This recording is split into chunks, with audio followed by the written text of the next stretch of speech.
हाय दोस्तों, आपका मेरे चैनल पे फिर से स्वागत है। और दोस्तों, आज के इस वीडियो में मैं आपसे बहुत ही ख़ास मुद्दे पे चर्चा करने जा रहा हूँ। जी हाँ, जैसे कि आप लोगों ने शीर्षक देख लिया, मैं आज के इस वीडियो में जो युवा पीढ़ी है, खासकर लोअर मिडिल क्लास या मिडिल क्लास जो कि दिल्ली जैसे शहर में रह रही है, उसी पे ही चर्चा करूँगा। और ख़ासकर वो पीढ़ी जो कि दिल्ली की प्राइवेट कॉलोनीज़ में रहती है। तो देखिए दोस्तों, आप उत्तम नगर रहते हैं, द्वारका मोड़ रहते हैं। अगर आपसे कोई भी पूछता है आप किस जगह रहते हैं, तो आप उनको आंसर देते हैं कि मैं द्वारका मोड़ वाला बोलेगा मैं द्वारका रहता हूँ, और उत्तम नगर वाला बोल देगा मैं जनकपुरी रहता हूँ। तो उत्तम नगर बताना या द्वारका मोड़ बताने में शर्म आती है। और ऐसे ही साउथ दिल्ली में आप चले जाइए, संगम विहार कोई रहता है तो संगम विहार नहीं बोलेगा, वो साउथ दिल्ली बोलेगा। क्योंकि देखिए, युवा पीढ़ी में ये जानती है, ये समझती है कि इन कॉलोनीज़ में वो लोग रह तो रहे हैं पर मजबूरन रह रहे हैं। और बहुत ही दिक्कत वाली परिस्थितियां हैं इन कॉलोनीज़ में। किस तरह से लोग घर आते हैं जाते हैं, किस तरह का माहौल है यहाँ पे। हर तबके के लोग रहते हैं, छोटे से लेके बड़े तक। ये नहीं कहता कि हाँ सारे छोटे ही रहते हैं, बड़े लोग भी रहते हैं, बट यहाँ पे क्राइम रेट्स, यहाँ पे चोरी चकारी, जिस तरह की वारदात होती रहती हैं आए पर दिन, आप न्यूज़ चैनलों में भी सुनते हैं। तो कहीं ना कहीं युवा पीढ़ी जो है, आजकल एजुकेटेड युवा पीढ़ी, खासकर जो कि गुड़गांव या नोएडा जैसी डेस्टिनेशन में काम करने तो जाते हैं एमएनसी में, पर इन जैसी कॉलोनियों में रहते हैं, तो उनके मन में एक हमेशा से दुविधा बनी रहती है कि कैसे यहाँ से निकला जाए, इन कॉलोनी से निकला जाए। वो कोशिश बहुत कर रहे हैं पर परिवार का साथ नहीं मिलता। जी हाँ, पेरेंट्स होते हैं खासकर जिनके साथ, तो वो नहीं साथ देते। और मैं देखता हूँ कि लोग यहीं पे फंसे रह जाते हैं और अपनी ज़िंदगी भी निकल जाती है, और आने वाली जो पीढ़ी है उसकी भी ज़िंदगी इन्हीं कॉलोनियों में गुज़र बसर होती है। और आप आगे देखेंगे तो उसका दुष्प्रभाव भी आपको देखने को मिलेंगे। क्योंकि देखिए, इस तरह की कॉलोनीज़ में जिस तरह का एटमॉस्फेयर देखा जाता है, क्योंकि यहाँ पे हर तरीके का, जैसे मैंने बताया, लोग रहते हैं। तो देखा जाता है कि एक यंगर एज पे जब बच्चा टीन एज में पहुँचता है, तो उसका कहीं ना कहीं अगर बाहर आना जाना है, तो उसके जो बिगड़ने के जो चांसेस हैं वो नॉर्मल एक जैसे सोसाइटी में आप रहते हैं या अच्छे वातावरण में रहते हैं, तो वहाँ से ज़्यादा रहते हैं। तो ये देखा गया है। बाकी तो खैर हर किसी के देखिए परिवार और अपने उसकी शिक्षा के ऊपर बहुत चीज़ें डिपेंड करती हैं, बट आसपास का जो माहौल होता है वो भी आपके जीवन को काफ़ी हद तक प्रभावित करता है। तो बच्चे, जैसे मैंने कहा कि जो युवा पीढ़ी है, जिनके बच्चे अभी छोटे हैं, जो जॉब कर रहे हैं गुड़गांव या आप नोएडा जैसी डेस्टिनेशन पे, तो इन कॉलोनीज़ में वो रहना नहीं चाहते। बट अमूमन देखा गया है कि जब बड़े लोग साथ नहीं दे रहे, वो अपना जड़ से मकान बेचना नहीं चाहते।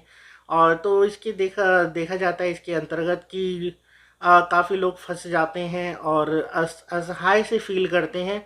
तो मैं इन्हीं के लोगों के लिए आज का जो वीडियो है वो समर्पित कर रहा हूँ कि देखिए, आप पेरेंट्स अगर आपको सपोर्ट करते हैं तो बहुत ही अच्छी बात है। पेरेंट्स के सपोर्ट के साथ आप निकलें तो और अच्छी बात है, क्योंकि आपको उतना लोड नहीं लेना पड़ेगा। बट अगर आपको पेरेंट्स कुछ हद तक नहीं सपोर्ट करते और आप जितने में आप सक्षम हैं, अगर आपका देखिए नोएडा में मैं कहता हूँ गुजारा होता है, और या फिर आप गुड़गांव में ले सकते हैं चीज़ें अपने बजट में, या आपका बजट बन जाता है, तो आप प्लान कर लीजिए। क्योंकि देखिए, जैसे जैसे बच्चे आगे बड़े होंगे और जैसे जैसे उनकी एजुकेशन के खर्चे बढ़ेंगे, तो फिर आपके लिए उस समय ये सब प्लानिंग करना बहुत मुश्किल हो जाएगा। और देखिए, गुड़गांव में तो वैसे भी इस तरह से रेट बढ़ रहे हैं, आए दिन पर दिन रेट्स बढ़ते जा रहे हैं। तो आप बहुत ज़्यादा लंबे समय तक प्लानिंग में ही पड़े रहेंगे, तो फिर वो आपका प्लान ही रहेगा। कभी भी वो मैं कहूँगा कि धरातल पर नहीं आ पाएगा। तो वो सिर्फ प्लानिंग ही रह जाएगी और धरातल पर चीज़ें नहीं आ पाएंगी। डिसीज़न तो देखिए लेना ही पड़ेगा। ये आपके बच्चों के भविष्य का मामला है। क्योंकि अगर आपको देखिए, आप चाहते हैं कि जो आपने चीज़ें झेली या जिस वातावरण में आप अभी रह रहे हैं, उस वातावरण में आपके बच्चे ना रहें, उनको अच्छे एरिया में रहें, उनको अच्छे प्लेग्राउंड्स मिलें, उनको अच्छे सेक्टर्स मिलें जहाँ पे उनको फैसिलिटीज़ मिलें, और अच्छे स्कूल्स में पढ़ें, अच्छी एजुकेशन लें, तो आपको ही प्रयास करना पड़ेगा। आप ज़्यादा पेरेंट्स पे डिपेंड नहीं रह सकते। आप उसके लिए आप को ही मैं कहूँगा कि एक स्टेप ऑफ एक्शन लेना पड़ेगा और तभी आप चीज़ें चेंज कर पाएंगे। अन्यथा आप यही सोचते रहेंगे कि मैं अब लूँगा या चीज़ें अब प्लान करूँगा। वही मैंने जैसे कहा कि प्लानिंग ही आपकी धरी रह जाएगी, क्योंकि जिस तरह से रेट्स भाग रहे हैं, इवन दो नोएडा में भी अभी रेट बहुत तेज़ हो चुके हैं। तो इसलिए अभी बहुत ज़्यादा समय व्यर्थ ना करें, क्योंकि दिल्ली के तो सेक्टर्स वैसे भी गिने चुने हैं और वहाँ पे तो वैसे ही आसमान छू रही हैं कीमतें। तो वहाँ तो वैसे ही आप लेने में असमर्थ साबित हो जाएंगे। जैसे हम बात करें द्वारका की, तो द्वारका में भी रेट्स इतने आसमान छू रहे हैं और मकानों की जो हालत है वो जर्जर है।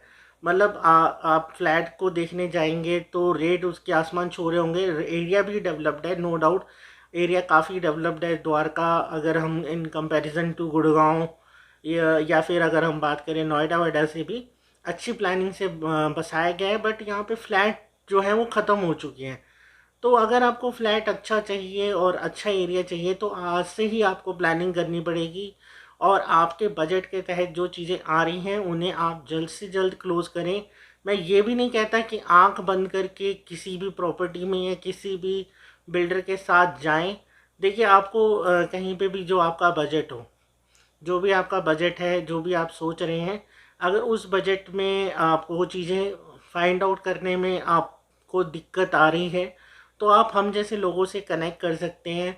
हम लोग इसी काम के लिए बैठे हैं और आपको सजेस्ट कर सकते हैं कि हाँ, आपके बजट में ये चीज़ आएगी और अगर आएगी तो कहाँ पे आएगी और कौन सी चीज़ आपके बजट में ठीक रहेगी। और अगर नहीं भी आ पा रही होगी कोई भी चीज़ आपके बजट में, तो वो भी हम आपको गाइड कर सकते हैं, क्योंकि देखिए हमारा काम ही है रियल एस्टेट में, हम आपकी क्वेरी सॉल्व करने के लिए ही बैठे हुए हैं। और बाकी जो भी जैसे मैंने आपको वीडियो में चर्चा करी कि अगर आप अपने बच्चों के भविष्य के लिए उज्जवल देखना चाहते हैं तो आपको ऐसी ही जगह चुननी पड़ेगी जहाँ पे बच्चों को हर तरीके के मौके मिले। प्राइवेट कॉलोनीज़ में ये इन सब चीज़ों का अभाव रहा है, रहेगा और अंत तक रहेगा। आपको हर एक चीज़ के लिए तरसना पड़ेगा, आपको आसपास के एरिए पे ही डिपेंड होना पड़ेगा। जैसे कुछ लोग उत्तम नगर से अपना द्वारका जाते हैं फैसिलिटी के लिए, बच्चों के लिए। तो इस तरह से आपको देखना पड़ेगा और चीज़ें नहीं तो अरेंज करनी पड़ेगी। और बाकी आप ये सब चीज़ें देखिए टेम्परेरी अरेंजमेंट तो कर सकते हैं, बट एक जो मैं कहूँगा फिक्स टाइप का वातावरण है वो कैसे देंगे, वो कैसे दे पाएंगे अपने बच्चों को। तो इसलिए आप बहुत ज़्यादा ना सोचिए। आपकी जो बजट में चीज़ें आती हैं, आपका परिवार आपके साथ है तो उनके साथ रह के चलिए तो बहुत अच्छी बात है। और अगर आपके साथ नहीं भी हैं आपके पेरेंट्स, तो आप अपने बलबूते पे जो चीज़ भी ले पाएँ, जो भी जैसे मैंने बताया नोएडा में लें, गाज़ियाबाद में लें, जहाँ पे भी आपको कन्वीनियंट हो आपकी जॉब के अनुसार, तो वहाँ पे आप चीज़ें जल्द से जल्द क्लोज़ करें, क्योंकि प्रॉपर्टी मार्केट बहुत तेज़ी की तरफ अग्रसर है। और एक टाइम पे ऐसी कीमतें हो जाएंगी कि middle class, lower middle class जो लोग हैं वो इस तरह के जंजाल में फंस के रह जाएंगे और मतलब यहाँ से निकल नहीं पाएंगे। ये प्राइवेट कॉलोनीज़ में अगर हम चीज़ होल्ड करके बैठे हैं तो आप ये देखिए कि वहाँ पे कीमतें कितनी बड़ी हैं। और इसी तरह से रजिस्टर्ड या अच्छी जगह पे या गुड़गांव जैसे एरिया या नोएडा जैसे एरिया में जहाँ रजिस्टर्ड प्रॉपर्टीज़ थी या अच्छी सोसाइटी थी, वहाँ कीमतें किस तरह से बढ़ी है, इनका आकलन करें, इनको दिमाग में बैठाएं और उसके हिसाब से ही निर्णय लें। मैं ये भी नहीं कहता कि हाँ मेरी बातों पे चले जाएं। आप इन चीज़ों को सबको मैं कहूँगा कैलकुलेट करके ही अपना निर्णय लें। तो चलिए दोस्तों, इस वीडियो में इतना ही था। मैं आशा करता हूँ आपको ये वीडियो में जो भी मैंने बातें की वो पसंद आई होंगी और आपके लिए ये वीडियो कहीं ना कहीं आपके साथ जुड़ा होगा, क्योंकि काफ़ी लोग हैं जो कि इस तरह की परिस्थितियाँ झेल रहे हैं और फंसे हुए हैं, कोई डिसीजन नहीं बना पा रहे और अपनी प्रॉपर्टी फाइनल नहीं कर पा रहे, कहाँ पे लें कहाँ पे ना लें। बहुत सारी असमंजस माइंड में चल रही हैं। बट आप लोगों को काफ़ी हद तक मैंने क्लैरिटी दे दी है कि देखिए हमें अपने बच्चों के भविष्य के हिसाब से चीज़ें प्लान करनी हैं, तो हमें उनके हिसाब से ही चीज़ें आगे सोचनी पड़ेगी।